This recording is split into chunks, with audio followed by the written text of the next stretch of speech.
These are the two Railyards at Copperton Mine. Don't know how the ore cars stacked up here.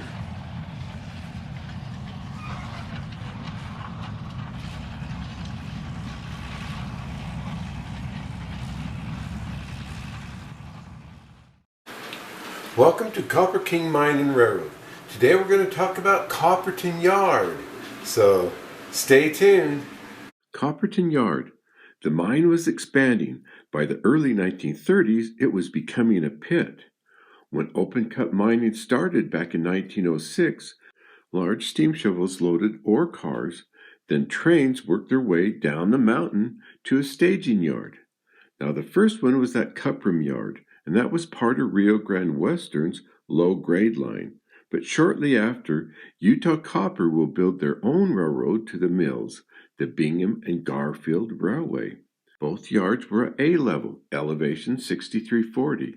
This was the bottom of the mine for years, but then they started digging below 6340, and the pit was formed.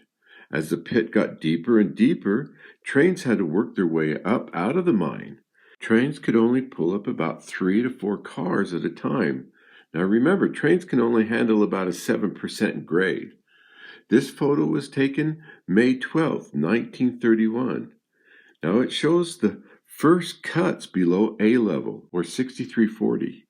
July 1936 picture shows the mine, and it's 2 levels below A level now. Note there is only 7 ore cars on that train to be pulled up out of the mine. Now most of the ore body was below 6340 elevation, so a series of 3 tunnels will be built over the years. This was to keep the ore moving downhill. First they built the Cross Canyon Connection, 2 tunnels, one for traffic and the other for trains. This was at Lower Bingham or Frogtown. They built and filled around these tunnels. The year was 1943. Now here's a great picture looking down the canyon. To the right is a train working its way to the Cross Canyon Connection. Center of the photo is the new line, and then left top is the old B&G line. These 2 lines will meet up down the canyon a ways, but this will not last for long. By 1946, they'll start building a new route to the mills. This is the Copperton Low Line. Picture of the first train on that new line, May 12, 1948. They will use new 3,000-volt electric motors. Now, they always ran them in tandem, so that was 6,000 volts. We will be seeing a lot of these pictures in just a minute.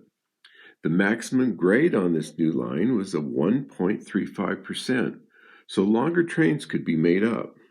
This leads us back to our story today on the Copperton Yard. This became the new staging area for the new Copperton Low Line. This photo was taken October 10, 1945, just before construction on that Copperton Yard. It shows the community of Copperton on the bluff. The rail running through the picture is Denver Rio Grande's line to Frogtown. The new Copperton Yard will wrap around the town of Copperton.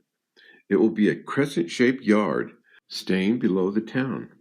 2 photos taken April 25, 1947, show the construction of that new railway from the mine down to Copperton Yard. Then we have later pictures of trains working their way down to the yard.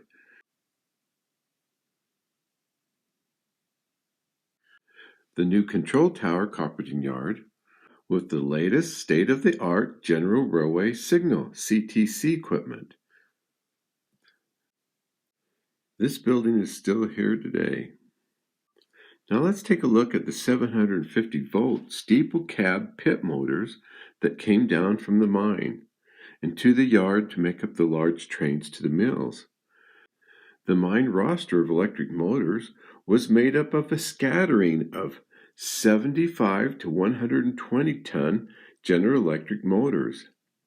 They came to the mine over the years from 1926 to 1966.